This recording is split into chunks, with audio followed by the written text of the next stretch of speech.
Hello everyone, আসসালামু আলাইকুম। Welcome back to my channel. করছি আপনারা ভীষণই ভালো আছেন। আমিও আল্লাহর রহমতে আপনাদের দোয়ায় খুবই ভালো আছি।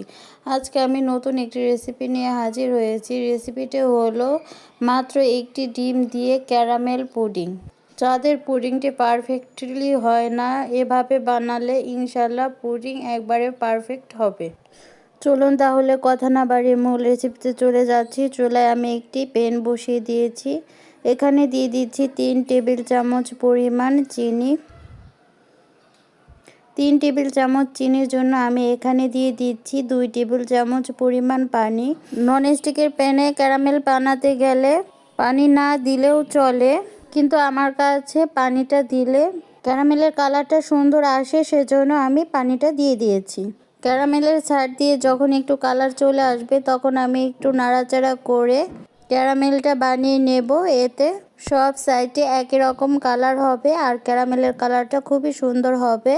ক্যারামেলের কালারটা আপনারা যতটুকু পরিমাণ রাখবেন তার থেকে 1 শিট আগে ক্যারামেলটা ঢেলে নিতে হবে। আর অবশ্যই গরম থাকা অবস্থায় ঢেলে নিতে হবে, ঠান্ডা হওয়া যাবে না, তাহলে কিন্তু ক্যারামেলটা পড়তে যাবে না, শক্ত হয়ে যাবে। সেজন্য আমি গরম থাকা অবস্থায় তাড়াতাড়ি ঢেলে নিয়ে একটু ঘুরিয়ে নিচ্ছি। যারা আমার ভিডিওটি দেখতে দেখতে একটি লাইক দেওয়ার কথা ভুলে গিয়েছেন, প্লিজ একটি লাইক দিয়ে দেবেন, এতে আমার পরবর্তী ভিডিও ছাড়তে আগ্রহ বাড়বে। এখন এই ক্যারামেলের পাত্রটা আমি সাইডে রেখে দিচ্ছি সেট হওয়ার জন্য। এদিকে আমি দুধ জাল করে নিচ্ছি। দুধটা কিন্তু অনবরত নাড়াচাড়া করে একটু ঘন করে জাল করে নিতে হবে, কোনোভাবেই সর ফেলানো যাবে না। দুধ জাল করা হয়ে গিয়েছে, এখন আমি একটু নাড়াচাড়া করে ঠান্ডা করে নিচ্ছি। এখন আমি এখানে একটি পাত্রে দিয়ে দিচ্ছি একটি ডিম। ডিমটা যদি আপনাদের ফ্রিজে থাকে তাহলে অবশ্যই 30 মিনিট আগে ডিমটা বের করে নর্মাল করে নিতে হবে। এখন এখানে দিয়ে দিচ্ছি 3 টেবিল চামচ পরিমাণ চিনি। আমার কাছে একটি ডিমের জন্য 3 টেবিল চামচ পরিমাণ চিনি পারফেক্ট মনে হয়েছে। আপনারা চাইলে এখানে কম বেশিও দিতে পারেন। আর দিয়ে দিচ্ছি সামান্য পরিমাণ লবণ। তবে আপনাদের যদি মিষ্টি খাবারে লবণ পছন্দ না হয় তাহলে এটি স্কিপ করতে পারেন। এখন আমি এখানে 2 কাঁটা চামচ নিয়েছি। 2 কাঁটা চামচের মাধ্যমে আমি চিনিটা গলে ডিমের কালারটা চেঞ্জ হওয়া না পর্যন্ত আমি ভালোভাবে ফেটিয়ে নিচ্ছি। দেখতেই পাচ্ছেন আমার ডিমের কালারটা চেঞ্জ হয়ে গিয়েছে।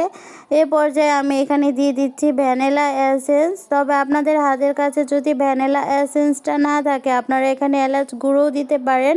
এই ভ্যানিলা এসেন্সটা দেওয়ার কারণে ডিমের বাজে স্মেলটা দূর হয়ে যায়, সেজন্য আমি দিয়ে দিয়েছি। এখন আমি 2 কাঁটা চামচের মাধ্যমে আর একটু ভালোভাবে নাড়াচাড়া করে নিচ্ছি। আমার নাড়াচাড়া করে নেওয়া হয়ে গিয়েছে। এখন এখানে আমি দিয়ে দিচ্ছি 1 কাপ পরিমাণ দুধ। এই দুধটাকে আমি জাল করে হালকা একটু ঠান্ডা করে নিয়েছি। বেশি গরম দুধ কিন্তু দেওয়া যাবে না, আঙ্গুল দুধের ভিতরে চুবিয়ে রাখা যাবে এরকম তাপমাত্রায় দুধটা ঢেলে দিতে হবে। এখন 2 কাঁটা চামচের মাধ্যমে আমি আর দুধটাকে ভালোভাবে নাড়াচাড়া করে মিশিয়ে নিচ্ছি। আমার নিত্য নতুন ও সহজ রেসিপি পেতে চাইলে অবশ্যই সাবস্ক্রাইব করে পাশে থাকার বেল বাটনে ক্লিক করে রাখবেন। এতে আমার ভিডিও ছাড়ার সাথে সাথে আপনাদের কাছে নোটিফিকেশন চলে যাবে। দেখতেই পাচ্ছেন আমার ক্যারামেলের পাত্রটা একদম পারফেক্টলি হয়ে গিয়েছে। এখন আমি একটি ছাকনার মাধ্যমে আমি ডিম ও দুধের মিশ্রণটাকে ঢেলে দিচ্ছি। আর ছেঁকে নেওয়ার কারণে পুডিংটা কিন্তু খুবই সফট আর খুবই সুন্দর হবে দেখতে, আর খেতেও হবে অসম্ভব মজার। দেখতেই পাচ্ছেন আমার ছেঁকে নেওয়া হয়ে গিয়েছে। এখন যে বাড়তি অবশিষ্ট জিনিসটা রয়েছে এটা আমি ফেলে দিচ্ছি। এখন 2 হাত দিয়ে আমি ঠিক এভাবে ড্যাব ড্যাব করে নিচ্ছি। এতে কোনো এয়ার বাবলস থাকলে তা বের হয়ে যাবে। চুলায় আমি একটি প্যান বসিয়ে দিয়েছি। এখানে দিয়ে দিচ্ছি একটা কাগজ। এখানে কাগজ, টিস্যু পেপার কিংবা স্ট্যান্ড যে কোনো একটাই দেওয়া যাবে, সমস্যা নেই। এখন এখানে পানি দিয়ে ক্যারামেলের পাত্রটা বসিয়ে দিয়েছি। পানিটা যেন পাত্রে 3 ভাগের 1 ভাগ থাকে এরকম মাপে দিতে হবে। এখন আমি উপরে একটি ফ্রিজ দিয়ে দিচ্ছি। তবে আপনাদের হাতের কাছে যদি ঢাকনা থাকে তো ঢাকনা দিয়ে দিবেন, না হলে ফয়েল পেপার দিয়ে মুড়িয়ে দেবেন। কোনোভাবে ভাপের পানি পাত্রে পড়া যাবে না। এখন উপরে একটি ঢাকনা দিয়ে আমি লং দিয়ে বুঝিয়ে দিচ্ছি।